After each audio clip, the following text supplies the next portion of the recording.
Veterans of America's longest war are finding themselves torn as the U.S. signs a potentially historic peace accord with the Taliban in Afghanistan. For many, the U.S. is long overdue in withdrawing its forces after more than 18 years of fighting.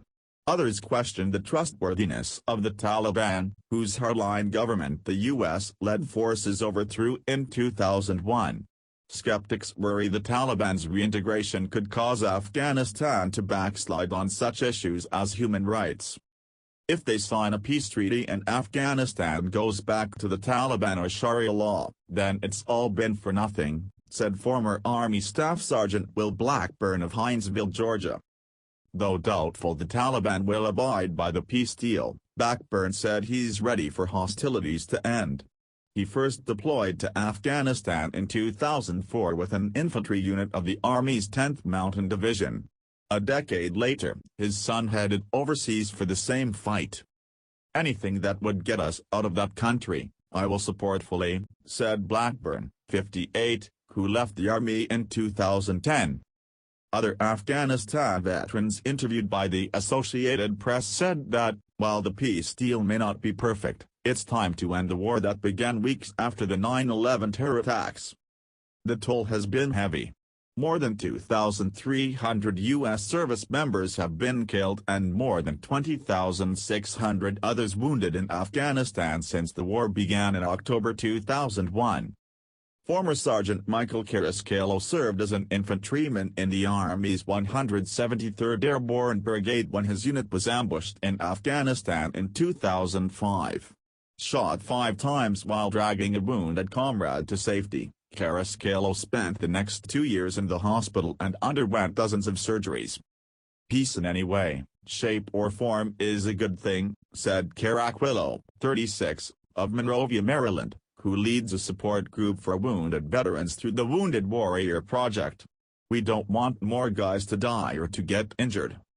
The peace plan calls for the Trump administration to initially draw down U.S. troop levels in Afghanistan from 13,000 to 8,600.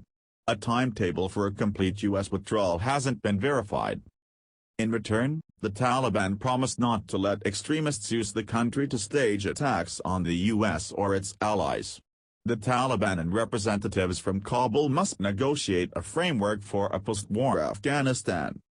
"I know the Taliban, and I never thought they could be trustworthy," said Commander Tom Porter of the U.S. Navy Reserve, who oversaw media operations in Afghanistan during the U.S.-led troop surge that began in 2010. "I know they have a different view of time and history than we do." Porter said he's concerned the Taliban could abide by the accord long enough to see American forces leave, then try to wrest control of Afghanistan under an assumption the U.S. won't be willing to return for another fight. "If you're the Taliban, people have come and gone and invaded that place for thousands of years," said Porter, head of government affairs in Washington for the group Iraq and Afghanistan Veterans of America. "Genghis Khan has come and gone.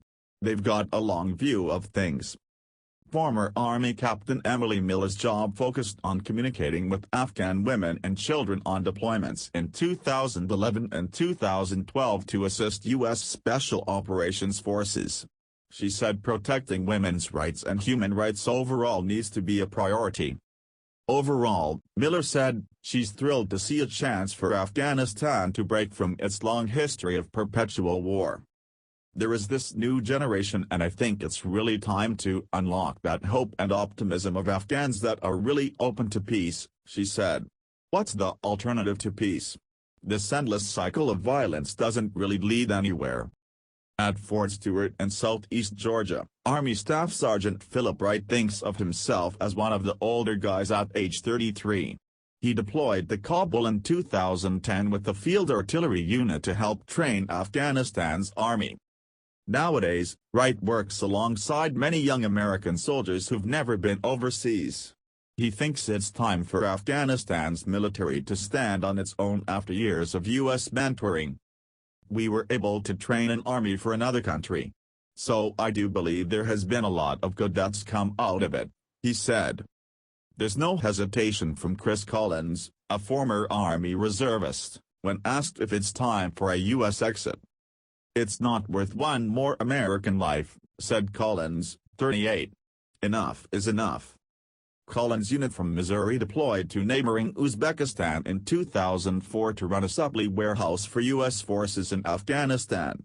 Returning as a civilian contractor 5 years later, he concluded it all had changed. "Let's go home," said Collins, now training to be a nurse. "We can't stay there forever. They don't want us there. It's no different today than it was 18 years ago, essentially."